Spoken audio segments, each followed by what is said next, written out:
নমস্কার, হরে কৃষ্ণ। আশা করি ভগবানের আশীর্বাদে আপনারা সকলে ভালো আছেন। আজকে আপনাদের সামনে আমি আবার চলে এসেছি। বৈশাখ মাসে রামনবমী ব্রত আমরা কিভাবে পালন করব বা বাড়িতে কিভাবে করব তার সমস্ত কথা আপনাদের সঙ্গে শেয়ার করব। আপনারা মন দিয়ে শ্রবণ করুন। আপনারা বুঝতে পেরেছেন, রামনবমী সামনে চলে এসেছে। রামনবমী ব্রত পালন করলে সর্ব পাপ থেকে বিনাশ হয়। এমনকি এই রামনবমী ব্রত পালন করলে আমাদের বৈকুণ্ঠ বাস হয়। এইগুলো শাস্ত্রতে উল্লেখ আছে, এগুলো আমার কথা নয়, শাস্ত্রতে উল্লেখ আছে। প্রভু রামচন্দ্র হচ্ছেন খুবই দয়াময়, খুবই করুণাময়।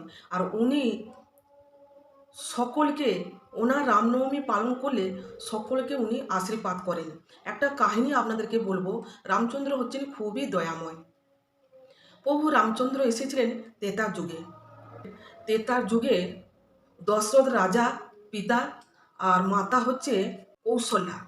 ওনার গর্ভেতে উনি এসেছিলেন এই ধরাধামে সকলকে উদ্ধার করার জন্যে, ওনাদেরকে মুক্তি লাভ করার জন্যে বা আমাদেরকে উদ্ধার করার জন্যে প্রভু রামচন্দ্র এসেছিলেন অযোধ্যায় দশরথ রাজার পুত্র হয়ে। আর মা কৌশল্যা গর্ভে উনি জন্মগ্রহণ করেছিলেন। তাই এই রামনবমী ব্রত আমাদেরকে সকলেই পালন করতে হবে। কিন্তু সব ব্রত যতটা কঠিন শক্ত, কিন্তু এই ব্রত পালন করতে গেলে এতটা কঠিন শক্ত নয়, খুবই সরল, খুব সহজ উপায়। এই রামনবমী ব্রত পালন করা খুবই সহজ। আপনারা বাড়িতেও করতে পারবেন। যারা বাড়িতে করতে পারবেন না, যাদের ধরো বিগ্রহ নেই, কিবা ফটো নেই, কিবা মূর্তি নেই, তাহলে যে কোনো রাম মন্দিরেও পুজো দিতে পারেন। আর অনেকে আবার কি করেন, যে রামনবমী যতক্ষণ যা না হচ্ছে ততক্ষণ যা অনেকে আমও খায় না, যে প্রভু রামচন্দ্রকে আম নিবেদন করে তারপরে আম গ্রহণ করে। আর জানবেন, প্রভু রামচন্দ্র কালো কালো আঙ্গুর খুবই পছন্দ করেন। আপনারা প্রভু রামচন্দ্রকে কালো আঙ্গুর নিবেদন করবেন, আর লাল পদ্ম ফুল, সাদা পদ্ম ফুল প্রভু রামচন্দ্রকে নিবেদন করবেন। প্রভু এইগুলো কিন্তু খুবই পছন্দ করেন। আর যারা রামনবমী ব্রত পালন করবেন, নির্জলা থাকবেন। নির্জলা থেকে পুরোপুরি 12টা পর্যন্ত, 12টা পর আপনারা সেবা করতে পারবেন। তবে রামনবমী কবে পড়েছে সেটা আপনাদেরকে আমি বলছি, আপনারা মন দিয়ে শ্রবণ করুন। আর সকলকে বলছি হাত জোর করে, এই রামনবমী ব্রত সকলে পালন করুন। এই কলিযুগ থেকে মুক্তি লাভ করতে পারবো। আর আমাদেরকে আর পুনর্জন্ম মায়ের গর্ভ থেকে আর জন্ম নিতে হবে না। এই রামনবমী ব্রত পালন করলে আমাদের বৈকুণ্ঠ বাস হয়, আর মনুষ্য রূপে মাতৃগর্ভে আর জন্মগ্রহণ হয় না। এটা শাস্ত্রতে উল্লেখ আছে। আপনারা অতি অবশ্যই এই রামনবমী ব্রত পালন করবেন। আর রামনবমী ব্রত কবে পালন করব না, 17ই এপ্রিল আর 4 বৈশাখ বুধবার। আবার একবার বলছি, 17ই এপ্রিল 4 বৈশাখ বুধবার আমরা সকলে রামনবমী ব্রত পালন করব। আর প্রভু রামচন্দ্র জন্মগ্রহণ করেছিলেন মধ্য দুপুর প্রভু রামচন্দ্র জন্মগ্রহণ করেছিলেন। তাই রামচন্দ্রর পিতা দশরথ রাজা পুত্র সন্তান হয়েছে বলে অনেক দিন পর, মানে দশরথ রাজার সন্তান ছিল না, ইনি নিপুত্র ছিলেন, কোনো সন্তানই ছিল না। তাই প্রভু রামচন্দ্র যখন জন্মগ্রহণ করেছিলেন, উনি খুব আনন্দেতে বস্ত্র দান করেছিলেন। বন্ধুবাস, আত্মীয় স্বজন, পাড়াপতি সকলকে নিয়ে আর বড় ধরনের মৌৎসব করেছিলেন।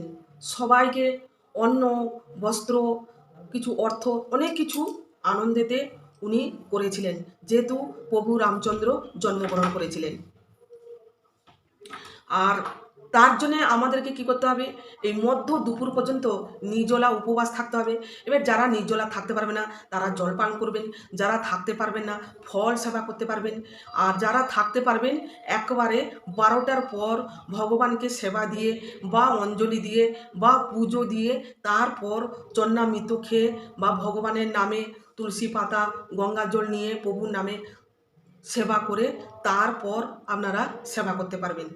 আর যাদের ঘরে বিগ্রহ আছে, ধরো পুজো করবেন, বা কারো ঘরে ধরো ফটো আছে, এমনই কি করবেন, থালা, একটা কাঁসার থালা পাত্র নেবেন বা একটা গামলা নেবেন, ফটোটা এমনি ধরবেন, এমনইভাবে জল ঢালবেন যেন মনে হবে প্রভুর মাথাতে, মস্তকের উপরে জল ঢালছেন, প্রভু স্নান করছেন। এবার স্নান কিভাবে করাবেন, গোলাপ ফুলের পাপড়ি বা পদ্ম ফুলের পাপড়ি বা তুলসী পাতা অনেক 5 রকমের ফলের রস। আর পঞ্চগর্ভ দিয়ে করবেন। পঞ্চগর্ভ কীরকম, মানে ঘি, মধু, দই আর কাঁচা দুধ আর গোচনো গোমূত্র, 5টা দিয়ে করবেন। যদি গোচনো গোমূত্র যদি অসুবিধা আছে আপনাদের, তাহলে কি করবেন, মধু দেবেন, কাঁচা দুধ দেবেন, ঘি দেবেন আর দই দেবেন আর তার সঙ্গে মিছরির জল দেবেন, দিয়ে 5 রকমের করে ভগবানকে অভিষেক করাবেন, স্নান করাবেন। আর তারপরে নাহলে যাদের বিগ্রহ আছে ধরো স্নান করা যাবে না, তাহলে একটা পাত্রতে গঙ্গার জল নেবেন বা শুদ্ধ এমনি ভালো জল নিয়ে জলটাকে শুদ্ধি করে নেবেন। গঙ্গে চ যমুনা চৈব গোদাবরী সরস্বতী নর্মদে সিন্ধু কাবেরী জলহস্নি সান্নিধিং পুরুষ, এইভাবে বলতে পারবেন। নাহলে একটা পাত্রতে জল নিয়ে একটা পুষ্প দিয়ে হরে কৃষ্ণ কৃষ্ণ কৃষ্ণ হরে হরে, হরে রাম রাম রাম হরে হরে, এরকম বলে জলটা শুদ্ধ করে নিন। কেন ভগবানের মন্ত্র হচ্ছে, মহামন্ত্র হচ্ছে ভগবানের নাম, এইটা দিয়েও জল শুদ্ধ করতে পারেন। করে নিয়ে ভালো একটা রুমাল নেবেন, দিয়ে বিগ্রহটাকে ভালোভাবে মুছে পরিষ্কার করে দেবেন। তারপরে যেরকম তিলক ধারণ করানো হয়, কুমকুম ধারণ করানো হয়, করতে পারবেন। তারপরে যত পারবেন তুলসী পাতা মালা যদি করে দিতে পারেন ভালো, প্রভু রামচন্দ্রকে তুলসী পাতার মালা খুব পছন্দ করেন, পদ্ম ফুলের মালা পছন্দ করেন, এইগুলো দিতে পারবেন প্রভুকে। তারপরে কেউ যদি পারেন বেশি যদি কালো আঙ্গুর পান, তাহলে আঙ্গুরের মালা করেও দিতে পারবেন। আর আপনারা যদি ভোগ নিবেদন করতে পারেন তাহলে ভোগ নিবেদন করবেন, ফল নিবেদন করতে পারেন বা সন্দেশ মিষ্টি যার যেরকম ক্ষমতা সেইভাবে ভগবানকে সেবা দেবেন। ভগবান অল্পতে সন্তুষ্ট। তবে আমি বলবো তুলসী পাতা, দুদিকে দুটো তুলসী পাতা, মধ্যিখানে মঞ্জুরি অষ্টমঞ্জুরি থাকবে, সেটাকে ধুয়ে নিয়ে তারপরে চন্দন লাগিয়ে ভগবানের চরণে অর্পণ করতে পারেন। আর এ তো সচন্দন তুলসীপত্র নম কিংকৃষ্ণায় বাসুদেবায় নম বা প্রভু রামচন্দ্রায় নম, এরকম প্রভু চরণে মস্তকে ঠেকিয়ে প্রভুর চরণে তুলসী পাতা অর্পণ করবেন। প্রভুর মস্তকেও তুলসী পাতা দেবেন, কেন শালগ্রাম শ্রাদ্ধ যখন আমরা পুজো করি তখন ওই মস্তকে দিয়ে দিতে হয়। প্রভুর সবথেকে প্রিয় হচ্ছে তুলসীপত্র, আর তুলসীপত্র প্রভুকে নিবেদন করবেন। নম নম তুলসী কৃষ্ণ প্রিয়সী রাধা কৃষ্ণ চরণ সেবা পাবো এই অভিলাষী, তাই ভগবানের চরণে তুলসী পাতা অতি অবশ্যই অর্পণ করবেন। ভগবান খুব সন্তুষ্ট হবেন আর আনন্দও পাবেন, আর ভগবানের কৃপা লাভ করতে পারবেন। ভক্তি ভরে আর মন দিয়ে ভগবানের সেবা করবেন। যাদের ধরো বাড়িতে করতে অসুবিধা, আপনারা করতে পারছেন না, যে কোনো রাম মন্দিরে গিয়ে আপনারা পুজো দিতে পারবেন। আর একটা কথা বলবো কি, যে 12টা পর্যন্ত উপবাস থেকে মধ্য দুপুর পর্যন্ত, তারপরে আপনার নিরামিষি অন্ন সেবা করতে পারেন। কেননা প্রভু রামচন্দ্র মধ্য দুপুরে জন্মগ্রহণ করেছিলেন, আপনারা নিরামিষি অন্ন সেবা করতে পারেন, আবার ভগবানকেও সেবা দিতে পারেন। আর কেউ অনেকে আবার চায় যে আমি অন্ন সেবা করবো না, আমি ময়দার সেবা করব, তাই করবেন। কেননা এই প্রভু রামচন্দ্রতে মানে রামনবমীতে কোনো পঞ্চশস্য বা এইসব কোনো বাজবিচার নেই। তবে হ্যাঁ, মসুরের ডাল বা আমিষ জাতীয় জিনিস এইগুলো কিন্তু বর্জন করতে হবে। নিরামিষি খাবার বা ময়দা এইগুলো আপনারা সেবা করতে পারবেন। যাই হোক, পুজো করে আর চন্নমিত্র খেয়ে বা যে কোনো মন্দিরে পুজো দিয়ে মধ্য দুপুর পর্যন্ত উপবাস থাকবেন, তারপরে করবেন। আর প্রভু রামচন্দ্র মালা জপ করতে পারেন, গীতা বা মহাভারত বা রামায়ণ এইগুলো পাঠ করতে পারেন, বই পাঠ করতে পারেন, তাহলে খুবই ভালো হবে। আর একটা মাহাত্ম্য বলবো, প্রভু রামচন্দ্র যখন সীতা মাকে নিয়ে লক্ষ্মণকে নিয়ে যখন বনবাসে গেছিলেন, তখন বনবাসে যখন গেছিলেন হাঁটার পথ, তার যেতে যেতে প্রভু একটু ক্লান্ত হয়ে পড়েছিলেন, তখন বিশ্রাম নিচ্ছিলেন এক গাছের তলায়। তখন সীতা মা কী করছিলেন, প্রভু রামচন্দ্রের পদসেবা করছিলেন। তাই পদসেবা করতে করতে মা সীতামা দেখতে পেলেন যে প্রভুর চরণে, কমল চরণে পদতে একটা কাঁটা ফুটেছে, সেটা দেখা যাচ্ছে। সীতামা কী করেছেন, অন্য একটা শক্ত কাঁটা নিয়ে এসে সেই প্রভু চরণে কাঁটাটা বের করবেন, সবেমাত্র ফুটিয়েছে। তখন প্রভু রামচন্দ্র বলছেন, হে প্রিয় সীতে, তুমি কি করছো? বলছে, প্রভু আপনার চরণে একটা কাঁটা ফুটেছে, আপনাকে খুব তো কষ্ট দিচ্ছে, তুমি তো হাঁটতে পারবে না, তোমার খুবই কষ্ট হবে। তখন প্রভু রামচন্দ্র বলছেন, হে সীতে, আমার চরণে যে আশ্রয় নেয় আমি তাকে কী করে ফেলে দেবো? তুমি ওকে আমাকে ও আমার চরণে তুমি ওকে থাকতে দিও, ও থাক, ও আমার চরণে আশ্রয় নিয়েছে। আমার চরণে যারা আশ্রয় নেয় তাকে আমি কখনো ফেলে দিতে পারি না, আমি সদাই ওর পাশেই আমি থাকি, ওকে আমি বিপদে আপদে ওকে আমি রক্ষা করি। প্রভু রামচন্দ্র চরণে একটা কাঁটা ফুটেছিল, সেটা প্রভু বলছেন যে ওর চরণে আশ্রয় নিয়েছে।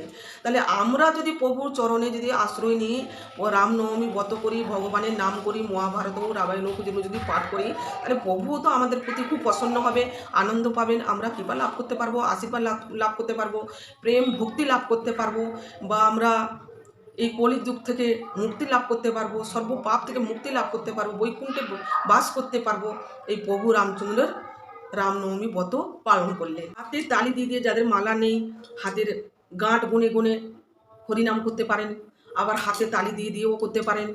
আর প্রভু রামচন্দ্রের নাম স্মরণ নেবেন, রঘুপতি রাঘব রাজা রাম, পতিত পাবন সীতারাম, রঘুপতি রাঘব রাজা রাম, পতিত পাবন সীতারাম।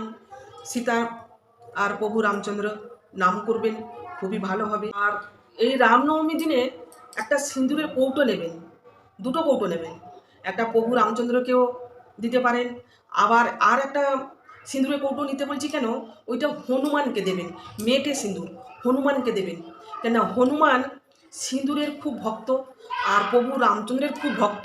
আপনারা একটা সিঁদুরের কৌটো হনুমানকেও পুজো দিতে পারবেন, সিঁদুরের কৌটোও একটা দেবেন। কেননা সীতে মা যখন সিঁদুর যখন পরছিলেন, তখন সীতা মা যখন সিঁদুর পরছিলেন সীতেতে, তখন সীতা মাকে জিজ্ঞাসা করছেন হনুমান, মা তুমি সিঁদুরটা পরছো কেন? তখন বলছে তোর প্রভুর মঙ্গলের জন্যে। বলছে প্রভুর মঙ্গলের জন্য তুমি সিঁদুরটা পরছো? বলছে হ্যাঁ, তোর প্রভুর মঙ্গলের জন্যে আমি এই সিঁদুরটা পরছি। বলছে ঠিক আছে। সীতা মেয়ে তার সিঁদুরটা পরে রেখে দিয়ে চলে গেছে কৌটোটা। তা কিছুক্ষণের বাদে হনুমান এসে কী করেছে, সেই মায়ের সিঁদুর কৌটোটা নিয়ে, সীতা মায়ের সিঁদুর কৌটোটা নিয়ে কিছু দূরে চলে গেছে, গিয়ে সেই সিঁদুরের কৌটো নিয়ে পুরো মুখে মাথা গোটা শরীর মেখেছে। মেখে এসে বলছে মা মা মা জানো কি মা? বলছে কি হয়েছে পাগল ছেলে? সীতা মা বলছে মা দেখো আমি কি সেজেছি দেখো, প্রভুর মঙ্গলের জন্যে। তুমি তো একটুখানি নিয়ে পড়েছো শীতেতে, প্রভুর মঙ্গলের জন্যে আমি পুরো কৌটোটা মেখে ফেলেছি, যেরকম প্রভুর আরও যেরকম বেশি করে মঙ্গল হয়, প্রভুর যেরকম আরও যেরকম কোনো বিপদ আপদ না হয়, প্রভুর যেরকম আরও যেরকম আয়ও অক্ষয় হয়। তখন সীতামা বলছেন আমার এই পাগল ছেলে, তাই বলছি হনুমান প্রভুর মঙ্গলের জন্য যাহাতি শুনেছে যে সীতামা সিঁদুর পরেছে প্রভুর মঙ্গলের জন্যে, প্রভুর আয়ু যেরকম অক্ষয় হয় আর কোনো বিপদ আপদ যেরকম না আসে। আর আমরা যেরকম স্বামীর কল্যাণের জন্যে স্মৃতিতে সিঁদুর পরি, অনেকে বলে না তো স্মৃতির সিঁদুর অক্ষয় হোক, কেউ আবার বলে এই শাঁখা সিঁদুর নিয়ে তোর যেরকম মৃত্যু হোক, এরকম অনেক লোক আশীর্বাদ করেন। তাই এই সীতে মা যখন সিঁদুর পরেছিলেন প্রভুর মঙ্গলের জন্যে, আর হনুমান দেখে পুরো কৌটোটা নিয়ে গায়েতে মেখেছিল এই প্রভুর মঙ্গলের জন্যে। তাই এক কৌটো সিঁদুরের কৌটো হনুমানকেও দিতে পারবেন, হনুমানকেও পুজো দেবেন। হনুমানও তুলসী পাতা পুজো দেওয়া হয়, তুলসী পাতা মালাও দেওয়া হয়, সব কিছু প্রভুকে যেরকম দেওয়া হয় আর হনুমানকেও সেইভাবে দিয়ে পুজো করা হয়। আপনারা এইভাবেও করতে পারবেন।